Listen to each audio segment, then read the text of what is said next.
As impressões digitais da criação.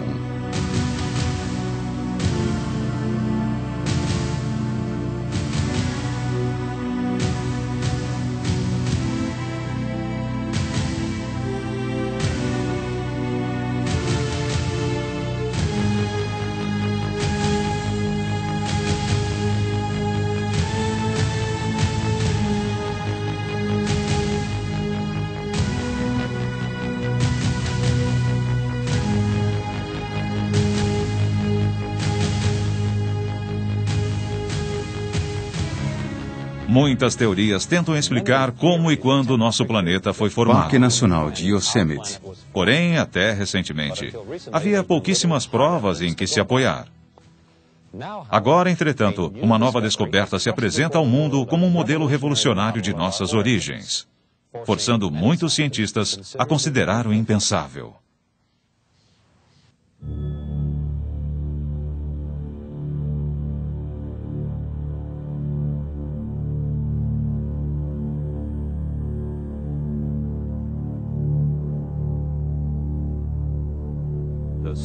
Essa nova e surpreendente prova está nas profundezas da Terra, sob várias camadas de rocha sedimentar, na sua formação primordial, o granito.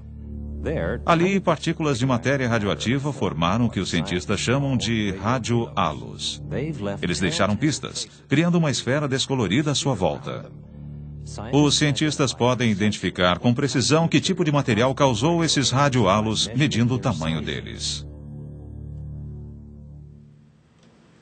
O cientista americano Dr. Robert Gentry examinou mais de 100 mil desses fenômenos e descobriu um tipo de radiohalo que não devia estar ali.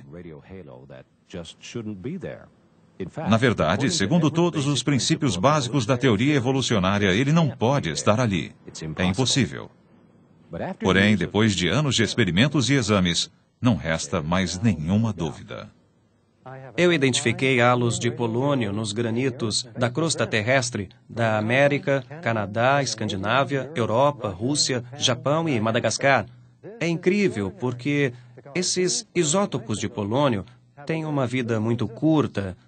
Um dos tipos identificados, o polônio 218, dura apenas alguns minutos antes de se decompor em outra coisa. Porém, esse elemento radioativo deixou impresso seu halo identificador em granito sólido, mais particularmente nestas amostras retiradas das Montanhas Brancas, de New Hampshire e de Naeji, no Japão. Nos halos deste granito, pode-se encontrar este mineral escuro, chamado mica. Ele deve ser cortado em fatias finas ou descolado com fita adesiva e posto numa lâmina de vidro para podermos observar os halos.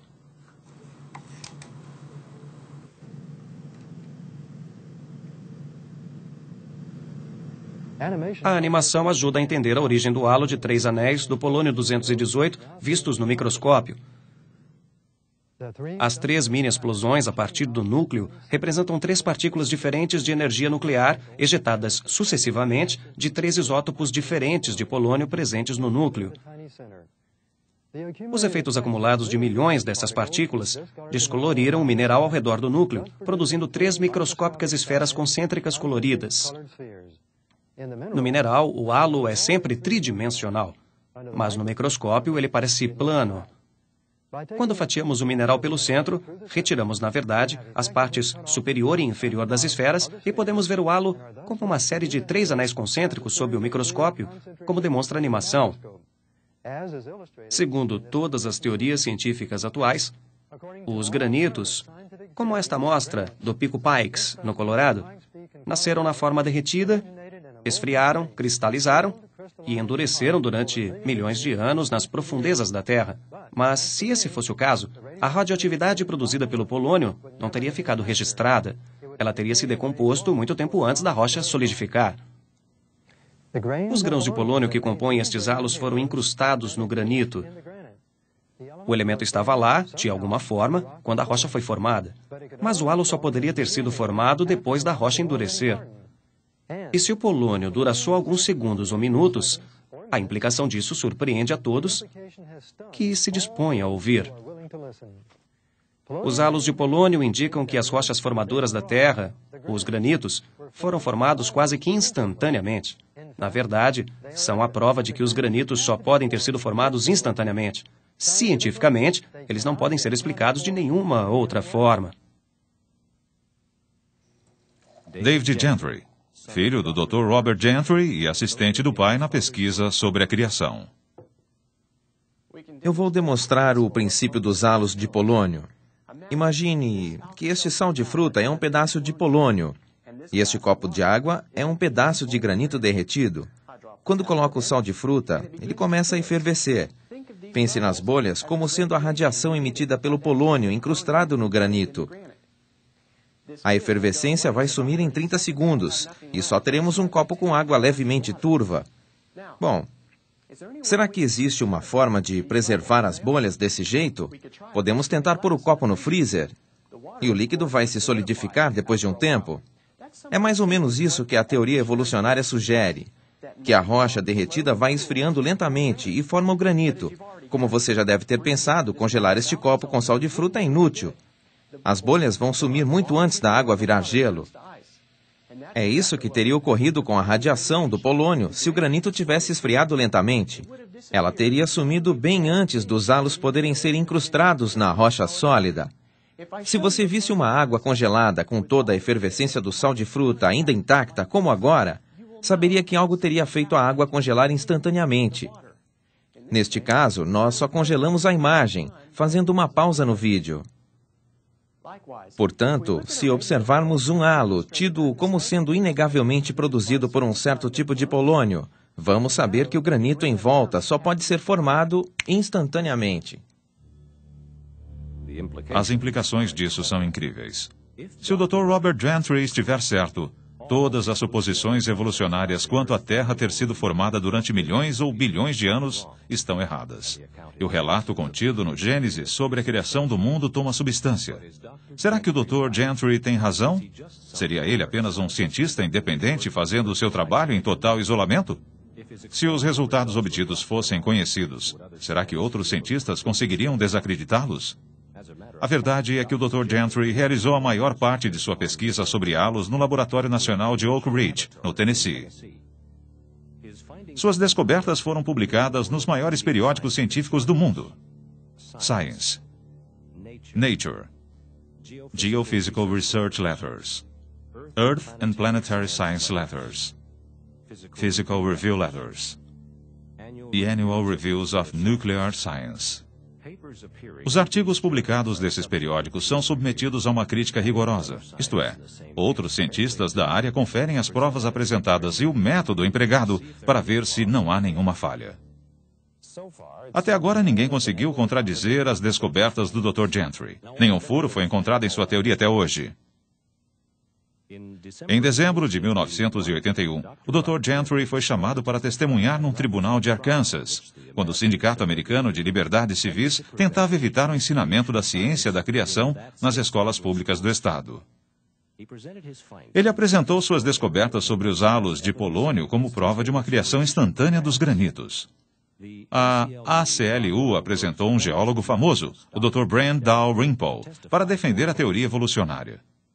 Mas da boca das testemunhas, nenhuma prova científica foi oferecida que desafiasse a descoberta em favor da criação. Pelo contrário, ela foi mencionada como sendo, abre aspas, apenas um pequeno mistério que não conseguimos explicar direito. Isso colocado, vamos voltar um pouco e ampliar nossa visão a fim de colocar essa descoberta revolucionária em perspectiva. Em particular, qual o impacto disso sobre a idade do planeta? Todas as tentativas para determinar a idade da Terra se baseiam na decomposição radioativa. Elementos pesados como polônio e urânio são instáveis. Seus átomos se decompõem a partir da ejeção de partículas alfa. Durante um período, os átomos instáveis se decompõem através de vários estágios e se tornam um átomo estável, totalmente diferente. O urânio instável, por exemplo, acaba se tornando um tipo de chumbo. Os cientistas observaram que os elementos radioativos se decompõem atualmente em velocidades incrivelmente constantes. É possível prever exatamente quando um elemento vai passar para cada um dos vários estágios da cadeia de decomposição, mantidas as velocidades atuais. Os geólogos acharam que poderiam usar essas velocidades de decomposição para calcular o tempo geológico, a idade das rochas, e estudaram rochas que contêm traços de elementos radioativos. Utilizando complexos equipamentos científicos, examinaram resquícios de urânio no granito, por exemplo, e calcularam com precisão a quantidade de urânio que se transformou em chumbo naquela rocha. Em seguida, com base nas velocidades atuais de decomposição, obtiveram a época a partir da qual aquele urânio começou a se decompor. E concluíram que esse é o ponto inicial da formação da rocha. Um pedaço de granito foi colocado dentro deste instrumento, que se chama espectrômetro de massa com microsonda de íons. Ele mede a proporção urânio-chumbo numa determinada amostra.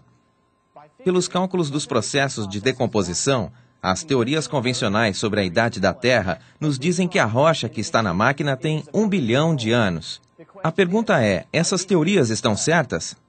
Todas as técnicas de datação partem do mesmo princípio. As velocidades atuais de decomposição radioativa, que são constantes, são usadas para computar o que os cientistas acham que deve ter ocorrido no passado distante. Isso envolve uma premissa. Não há o que debater sobre as velocidades atuais de decomposição de vários elementos instáveis. Elas foram estabelecidas por observação e medição e constituem fatos científicos. E a proporção urânio-chumbo, presente em várias amostras de granito, não está em questão. Porém, o que não tem sido objeto de observação e de medição é o que ocorreu no passado distante. Isso até a descoberta do Dr. Gentry, como vamos ver. Todos os métodos convencionais para determinar a idade do planeta se baseiam numa grande premissa. O que está ocorrendo é exatamente o que sempre ocorreu desde o início dos tempos até agora. Esse é o famoso princípio da uniformidade, segundo o qual a lei natural pode explicar tudo, e nenhum milagre de Deus jamais ocorreu. Uma outra analogia vai nos ajudar a entender como isto se relaciona com a idade da Terra. Imagine que esta torneira pingando representa o ritmo atual da decomposição do urânio em chumbo. E este balde, parcialmente cheio de água, representa o chumbo acumulado nas rochas de granito que retiramos da crosta terrestre. Nós podemos medir com precisão quantas gotas caem por segundo, e podemos medir com precisão quanta água existe no balde. Desse modo, podemos calcular por quanto tempo a torneira ficou pingando. Até aqui tudo bem. Mas e se num determinado momento, em vez de pingar, a água passou a escorrer, mesmo que temporariamente? Na verdade, mesmo sabendo com precisão a velocidade atual e sabendo com precisão a proporção urânio-chumbo presente no granito, esses fatos não esclarecem nada quanto à época em que a rocha foi formada, a menos que a decomposição do urânio tenha sido perfeitamente constante. O que os halos de polônio demonstram claramente é que, em algum momento, o princípio da uniformidade foi desrespeitado. Algo muito diferente ocorreu no passado, algo que coloca em questão as velocidades constantes da decomposição radioativa. Para ver por que isso é assim, precisamos entender como os halos de polônio foram descobertos, ou seja, como foram percebidos sendo diferentes dos halos formados pela decomposição do urânio. Quase todos os halos apresentam vários anéis concêntricos, assim como faixas descoloridas de formatos levemente diferentes. Parecem os círculos de um alvo. Cada anel representa um tipo diferente de elemento na cadeia de decomposição do urânio. O urânio matriz envia partículas alfa que cobrem uma determinada distância, criando um halo indiscutivelmente identificador. E assim, outros elementos do processo de decomposição vão criando seus próprios anéis. Podemos ver a prova do processo de decomposição do urânio nestes anéis.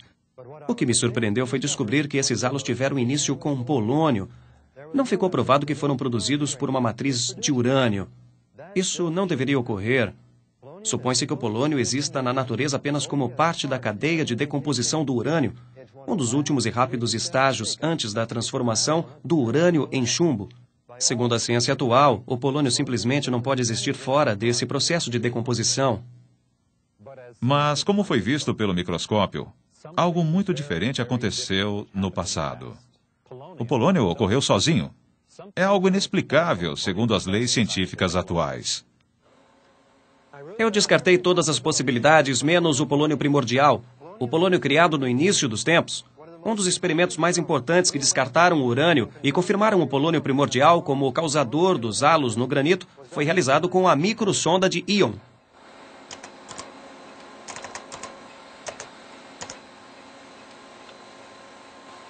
A microsonda de íon usa um raio fino de íon para sondar ou analisar partículas microscópicas de matéria. A experiência realizada provocou o impacto direto do raio de íon no centro do halo, expulsando átomo por átomo, que foram depois analisados por um espectrômetro magnético. Um número significativo de halos do polônio-218 foi analisado com o uso da microsonda de íon. Os resultados foram positivos e inequívocos. Os núcleos dos halos de polônio-218 continham chumbo-206, produto direto da decomposição do polônio-218, sem o urânio correspondente encontrado nos halos do urânio. Esses resultados confirmam que os halos de polônio do granito têm origem no polônio primordial. Esses halos, além de indicar que os granitos nos quais são encontrados foram formados quase que instantaneamente, indicam também que o processo envolvido é significativamente diferente daquele que observamos atualmente. Isso nos aproxima das enormes implicações das descobertas do Dr. Gentry. Se as velocidades de decomposição radioativa não têm sido constantes, então os métodos convencionais para calcular a idade da Terra não valem. Simplesmente não servem. Os halos de polônio oferecem prova de que um processo diferente estava ocorrendo quando esses granitos foram formados. Essa prova é clara e invalida o princípio da uniformidade. A lei natural não pode explicar tudo. Não explica os halos de polônio. E milagres de Deus ocorreram sim. Um exemplo é a criação instantânea do granito. O princípio da uniformidade era a cola que segurava toda a teoria evolucionária. A descoberta do Dr. Gentry dissolve a cola. A prova consistente dos halos de polônio põe por terra o princípio da uniformidade e, portanto, torna-se uma ameaça a todo o arcabouço evolucionário no qual os cientistas têm investido tão ardentemente há um século e meio. Para ser mais direto, os halos de polônio e o princípio da uniformidade não podem coexistir no mesmo universo. Há que se decidir ou um ou outro. E qual tem sido a reação da comunidade científica diante dessa prova? A primeira reação de muitos cientistas que passaram a vida alimentando a teoria evolucionária é tentar desprezar a prova dos halos. Para eles, os halos são apenas um pequenino mistério diante de todas as outras provas a favor da evolução e do ritmo constante da decomposição radioativa. Dr. Bruce Holman, professor de Química da Faculdade Luterana de Wisconsin. Qualquer teoria sobre a formação da Terra tem que explicar como os halos de polônio foram formados nos granitos. Se pensarmos que a Terra foi esfriando durante milhões de anos, temos uma contradição, seja qual for o ponto de vista. Mas a explicação se encaixa perfeitamente se pensarmos que a Terra foi criada por Deus da forma como a Bíblia descreve. Sabemos que Robert Gentry assinou artigos durante muitos anos em publicações científicas e sobre muitos assuntos. Seus resultados sobre os halos de polônio constam dos periódicos científicos há 25 anos e não foram refutados no Tribunal de Arkansas. O que realmente me surpreende é a má vontade da comunidade científica em levar o trabalho dele para o centro da discussão científica num país que se orgulha de prezar a liberdade de pesquisa e de expressão. Devemos ao Dr. Gentry a oportunidade de compartilhar seus resultados, suas descobertas e também suas explicações. Por que razão a comunidade científica não levou essas provas ao centro da discussão? A essência da ciência é testar todas as teorias repetindo os experimentos. É assim que as leis básicas da física e da química foram descobertas. Foi assim que o Dr. Gentry obteve seus resultados. Se algo está errado, por que os evolucionistas não contestaram, publicando suas descobertas em periódicos científicos nos quais ele se manifestou?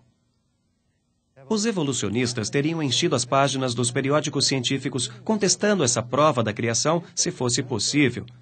Como não é, vemos exposto o que há tempos a ciência guarda como segredo. Os evolucionistas cometeram um erro colossal ao embasar a teoria da evolução do planeta na premissa de que os granitos se formaram naturalmente, sem terem provas científicas sólidas para sustentá-la. A incerteza da classe foi muito bem expressa no comentário de um renomado geólogo durante o Simpósio Internacional sobre a Origem do Granito em 1947. Senhor presidente da mesa, senhoras e senhores, é um prazer participar de uma discussão deste nível por duas razões. Primeiro, os jornais e as rádios estão apresentando problemas para nós diariamente e estão ameaçando com consequências drásticas se não forem por nós resolvidos. Neste simpósio, estamos tratando de um problema que já é um velho conhecido. Esse problema tem feito parte de quase todos os anos de existência da ciência da geologia. Nós nunca ficamos satisfeitos quanto à solução, e mais que isso, devemos notar que nenhuma consequência muito séria haverá se não chegarmos à solução. Tirado de A Origem do Granito, Sociedade Geológica da América, Comunicação 28, F. Fitz-Osborne, Universidade de Laval, Montreal. Apesar dessa postura indiferente, os geólogos tinham boas razões para se preocupar com a origem do granito muito antes até da publicação da prova dos halos de polônio. Esta rocha é riólito. Ela se forma quando o granito derretido na terra abre seu caminho até a superfície e resfria lentamente. Seus cristais são quase microscópicos e de cor clara. Em contraste, o granito tem alguns minerais escuros onde estão os halos de polônio, e seus cristais são muito maiores. Os geólogos esperavam estar certos ao supor que o granito se formava a partir do resfriamento lento nas profundezas da Terra. Mas já de início tiveram provas de que essa premissa estava errada. Este riólito se formou por resfriamento lento a 513 metros de profundidade. Ele tem apenas pequeninos cristais, não é granito. Os geólogos então tiveram que supor que os granitos se formavam em profundidade maior. Na década de 60, derreteram pequenas amostras de granito e deixaram esfriar lentamente sob condições de calor e pressão semelhantes às das profundezas da Terra. Esta é uma rocha produzida por esses experimentos. Tem apenas pequeninos cristais, como o riólito. Não há cristais grandes, nem escuros. Ou seja, não é granito. Os halos de polônio indicam que os granitos foram formados por criação, não por processos naturais. Os granitos trazem a assinatura da criação. Os riólitos e as rochas de laboratório, não. É simples assim. Apesar desses fatos, em 1987, os geólogos ainda tratavam a origem do granito como em 1947, quando era chamado de um velho conhecido. O simpósio de 1987 terminou com o seguinte lamento: como ficou bem documentado pelas discussões durante este encontro, muitas questões antigas ainda são debatidas. Tenho esperança de que daqui a 100 anos não estejamos debatendo a origem dos granitos. Professor W.S. Fife, Departamento de Geologia, Universidade de Ontário do Oeste, Canadá. Porém, 4 anos depois, em 1991, os geólogos do segundo simpósio de Hutton sobre a origem dos granitos e rochas afins saíram de mãos abanando. As mesmas questões de antes ainda estavam sendo debatidas. O geólogo Dr. Andrew Snelling, da Fundação para a Ciência da Criação da Austrália, examinou as provas de campo da origem dos granitos e está considerando a possibilidade de sua criação. Para responder a essa questão da origem dos granitos e ver se o conhecimento convencional tem a explicação correta, precisamos observar as relações de campo do granito, a forma como ocorre e como ele ocorre em relação às outras rochas. Aqui, por exemplo, no sul da Califórnia, nas cordilheiras, onde esses granitos podem ser vistos em centenas de quilômetros quadrados, podemos verificar algumas relações bem estranhas que o conhecimento convencional parece não ter condições de explicar. Por exemplo, nós podemos ver aqui, nesta rocha, alguns blocos escuros e contornos que estão claramente delineados, são perfeitamente visíveis, contrastando com o granito normal. E em outros locais, podemos ver o que parecem ser veios de um material mais claro, o que levanta a possibilidade de talvez termos umas 2 ou até 3 massas de composição diferente. A questão que surge aqui é: como o conhecimento convencional pode explicar massas como esta, existindo lado a lado e produzindo rochas como esta que parecem tão diferentes umas das outras e não se misturam? Isso nos faz indagar o seguinte: será que há uma outra explicação possível para a origem destas rochas, destes granitos? Eu acredito que existe uma outra explicação. Se observarmos bem, veremos as relações que acabamos de enumerar. Será possível, e isso é que devemos indagar, que estas rochas de fato se formaram assim, de repente? Afinal de contas, não tiveram tempo de se misturar. Talvez não tenha havido calor, porque o calor teria permitido que as massas se misturassem. Isso me faz pensar na possibilidade do que a Bíblia diz sobre Deus ter criado as rochas no princípio. Seriam estas rochas as mesmas que Deus criou? A Bíblia diz que no princípio Deus criou o mundo, que Ele criou a terra. Isso significa que Ele criou as rochas. Será que estas rochas, estes granitos, surgiram de repente? Que foram criados por Deus? É importante neste contexto, portanto, que, além de podermos observar as relações de campo, devemos também examinar estas rochas no microscópio. E no mundo do microscópio, estudando essas rochas, precisamos estar cientes de que há uma prova entusiasmante disponível já há algum tempo das suas partículas formadoras. A radioatividade, que sugere veementemente que estas rochas foram criadas por Deus. A presença gravada dessa radioatividade surgindo do nada por alguns momentos, deixando sua marca no granito endurecido, nos fala de uma criação repentina, como as bolhas congeladas no copo com sal de fruta. Algo extraordinário ocorreu quando estas rochas foram formadas. Algo que desafia todas as leis físicas que observamos atualmente. A prova está gravada no granito. E podemos ver pelo microscópio o pequenino mistério da criação, os halos de polônio. Eles são um mistério apenas para aqueles que teimam em insistir na teoria de um planeta com bilhões de anos de idade. Para aqueles dispostos a considerar o relato do Gênesis de uma criação recente e rápida, os halos são perfeitamente compreensíveis. Eles se encaixam no relato bíblico por terem sido encontrados nas rochas criadas no início da semana da criação. No princípio, Senhor, firmaste os fundamentos da terra. Pois Ele falou, e tudo se fez. Ele ordenou, e tudo surgiu. Os halos de polônio oferecem prova consistente de que as primeiras rochas do planeta, os granitos, foram criadas quase que instantaneamente. Para o Dr. Robert Gentry, aqueles anéis de coloração leve são quase que as impressões digitais de Deus, a assinatura da criação.